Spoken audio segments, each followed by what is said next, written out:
अभी इसमें थोड़ी सी मुझे आपत्ति यूं है कि सिटी लाइक दिल्ली या और भी इंडो गैंजेटिक प्लेन की बहुत सारी सिटीज हैं, वहां पे 30% प्रदूषण कम होने का कोई ज्यादा एडवांटेज नहीं होने वाला।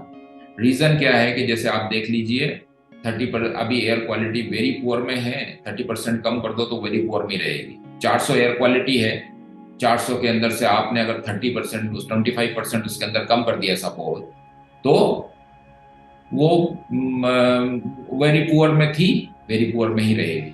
400 से घट के वो 310 हो जाएगी, 300 हो जाएगी। तो मतलब हमने हमने एज सच हेल्थ के पर्सपेक्टिव में हमने कम किया, बट हेल्थ के पर्सपेक्टिव में हमने कम नहीं किया ज्यादा।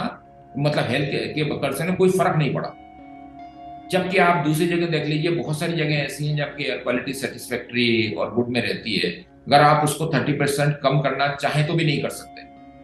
रीजन उसका क्या है कि एक टर्मिनोलॉजी होती है जिसको बेसलाइन लेवल होता है, और एक पॉलिसी ब्रीफ जो national institute of advance studies, Indian institute of science Bangalore ने बहुत अभी रिसेंटली निकाली है। उसके तहत ये पाया गया है कि एक स्टडी करी गई, जबकि लॉकडाउन के दिनों में सारे के सारे स्रोत बिल्कुल एकदम बंद कर दिए गए थे, और वेदर की कंडीशन भी बहुत काम कंडीशंस थी।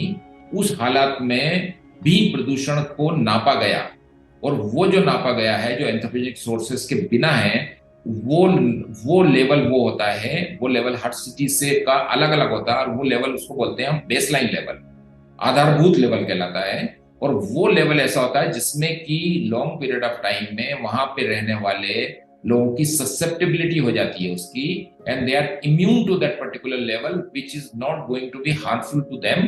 That is what lot of paper scientifically जो होते हैं वो बोलते हैं। तो वो पर्टिकुलर लेवल हमको अच्छी तरह से जानना चाहिए।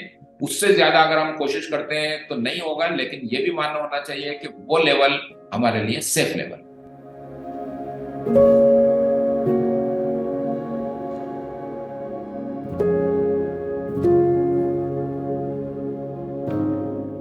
एक सबसे बड़ी बात यह है कि आज हम जब आंकड़े देख रहे हैं जिसको हम एनकैप सिटीज कहते हैं, 132 एनकैप सिटीज, और जो नॉन एनकैप है, जो एनकैप से बाहर हैं, जो शहरें हैं, उनको जब हम कंपेयर करते हैं तो ये दिखता है कि जैसा एनकैप सिटी प्रदूषित है उसी तरीके से नॉन एनकैप सिटी भी प्रदूषित है। वहां पे बहुत ही कम फर्क है।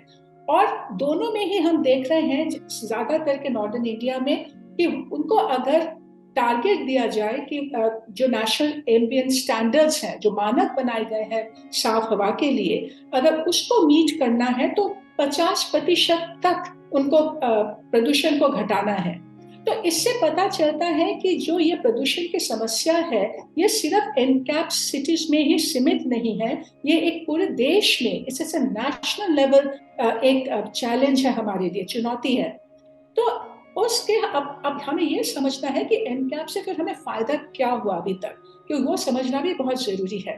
तो एक अच्छी बात है कि एनकैप के आधार अभी जो उससे संबंधित जो जो फंडिंग हो रहा है एक एनकैप के लिए, और जो 15 फाइनेंस कमीशन से जो मिलियन प्लस सिटीज के जो यूएलबीज हैं उनको जो फंडिंग दी गई है, अब इस साल से उस फंडिंग को उन्होंने परफॉर्मेंस लिंक किया है कि आपको पहले दिखाना होगा कि आपने जो काम किया उससे प्रदूषण कम हुआ है कि नहीं और कितना हुआ है, और उसके आधार पर नेक्स्ट लेवल ऑफ फंडिंग उनको मिलेगी।